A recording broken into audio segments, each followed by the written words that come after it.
کہ تمہارے اغنیا کا مال نہ ہو جائے اور غربا اور فقراء نقصان میں رہیں.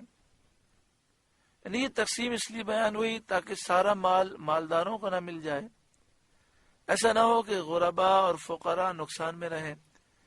جیسا کہ زمانے جاہلیت میں دستور تھا، قاعدہ تھا کہ غنیمت میں سے 1/4 یعنی 25% تو سردار لے لیتا تھا، باقی قوم کے لیے چھوڑ دیتا تھا. اس میں سے مالدار لوگ بہت زیادہ لے لیتے تھے اور غریبوں کے لیے بہت ہی تھوڑا بچتا تھا. اسی معمول کے مطابق لوگوں نے سید عالم صلی اللہ علیہ وسلم سے عرض کیا کہ حضور صلی اللہ علیہ وآلہ وسلم غنیمت میں سے 4 لیں، 25% لے لیں، باقی ہم باہم تقسیم کر لیں گے. اللہ تعالیٰ نے اس کا رد فرما دیا اور تقسیم کا اختیار نبی اکرم صلی اللہ علیہ وآلہ وسلم کو دیا اور اس کا طریقہ ارشاد فرمایا وَمَا آتَاكُمُ الرَّسُولُ فَخُذُوهُ، اور جو کچھ تمہیں رسول عطا فرمائیں وہ لو. یعنی غنیمت میں سے جو تمہیں رسول اللہ دیں وہ لے لو کیونکہ وہ تمہارے لیے حلال ہے. یا یہ معنی ہے کہ رسول کریم صلی اللہ علیہ وآلہ وسلم تمہیں جو حکم دیں اس کا اتباع کرو کیونکہ نبی کریم صلی اللہ علیہ وآلہ وسلم کی فرما برداری ہر کام میں واجب ہے. وَمَا نَهَاكُمْ عَنْهُ فَانْتَهُوا، اور جس سے منع فرمائے باز رہو. وَاتَّقُوا اللَّهَ، اور اللہ سے ڈرو. نبی کریم صلی اللہ علیہ وآلہ وسلم کی مخالفت نہ کرو اور ان کے حکم پر عمل کرنے میں سستی نہ کرو. ان اللہ شدید العقاب، بے شک اللہ کا عذاب سخت ہے. اللہ کا عذاب ان پر سخت ہے جو رسول صلی اللہ علیہ وسلم کی نافرمانی کریں. للفقراء المہاجرین الذین اخرجوا من دیارہم واموالہم، ان فقیر ہجرت کرنے والوں کے لیے جو اپنے گھروں اور مالوں سے نکالے گئے. یعنی مال غنیمت میں جس طرح حضور کے رشتہ داروں کا حق ہے، یتیموں، مسکینوں اور مسافروں کا حق ہے، ایسے ہی ان فقراء کا بھی حق ہے جنہوں نے ہجرت کی، جنہیں ان کے گھروں سے، ان کے شہروں سے نکالا گیا، جن کے مال لوٹ لیے گئے اور ان کے گھروں اور مالوں پر کفار مکہ نے قبضہ کر لیا. اس آیت سے ثابت ہوا کہ کفار استیلا سے اموال مسلمین کے مالک ہو جاتے ہیں. یعنی کفار مکہ نے مسلمانوں کے مال پر جو قبضہ کر لیا اور مسلمان ہجرت کر کے مدینہ شریف آ گئے. اس وقت مکہ شریف فتح نہیں ہوا تھا، تو جس مال پر کافروں نے قبضہ کر لیا شریعت نے کافروں کو اس مال کا مالک قرار دیا. تو جب کافر مال پر قبضہ کر چکے تو ان مہاجرین کے پاس کچھ مال نہ بچا، تو یہ مدینہ شریف میں ہیں اور فقراء ہیں تو ان کی خدمت کی جائے. یبتغون فضلا من اللہ ورضوانا، اللہ کا فضل اور اس کی رضا چاہتے. وینصرون اللہ ورسولہ، اور اللہ اور رسول کی مدد کرتے.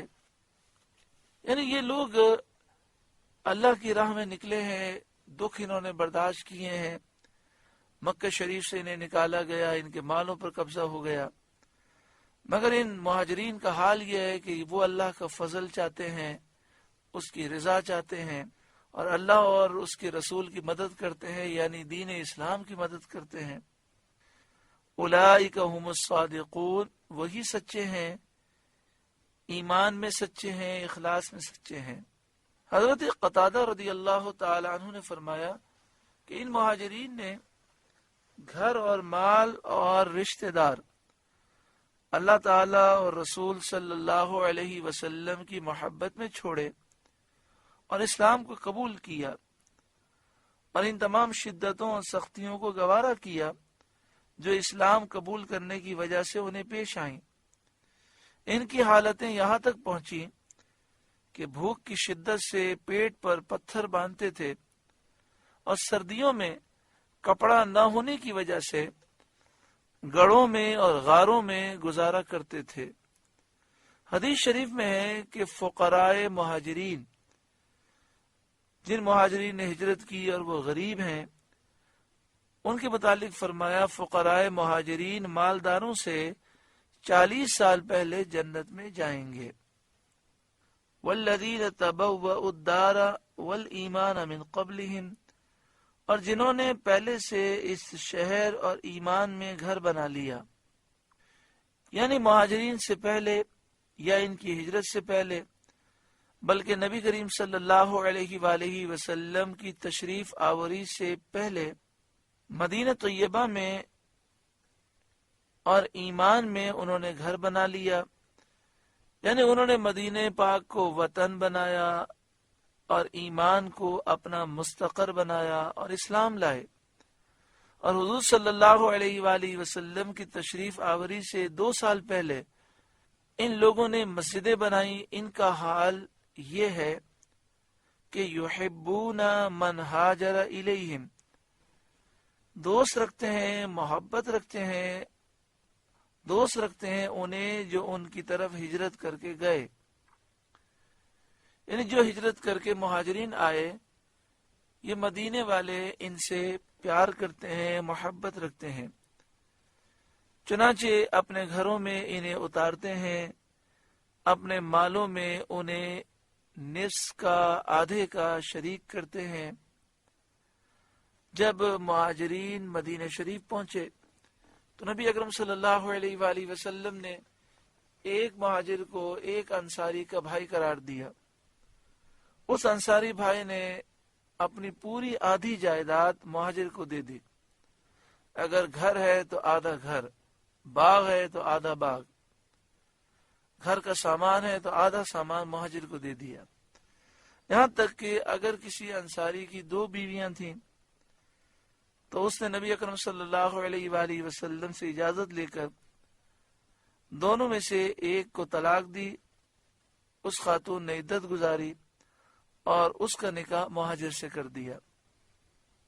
وَلَا يَجِدُونَ فِي صُدُورِهِمْ حَاجَةً مِّمَّا أُوتُوا، اور اپنے دلوں میں کوئی حاجت نہیں پاتے اس چیز کی جو دیے گئے، یعنی ان کے دلوں میں کوئی خواہش اور طلب نہیں پیدا ہوتی اس چیز کی جو مہاجرین دیے گئے، یعنی مہاجرین کو جو اموال غنیمت دیے گئے، نبی اکرم صلی اللہ علیہ وسلم نے بنو نودیر کے مالوں میں سے جو مہاجرین کو مال دیا، انصار کے دل میں ان کی کوئی خواہش نہیں پیدا ہوتی۔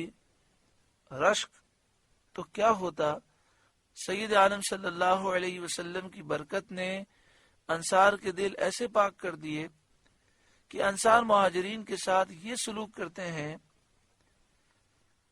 وَيُؤْثِرُونَ عَلَىٰ أَنفُسِهِمْ، اور اپنی جانوں پر ان کو ترجیح دیتے ہیں، یعنی مہاجرین کو اپنی جانوں سے زیادہ اہمیت دیتے ہیں، ان سے پیار اپنی جانوں سے زیادہ کرتے ہیں۔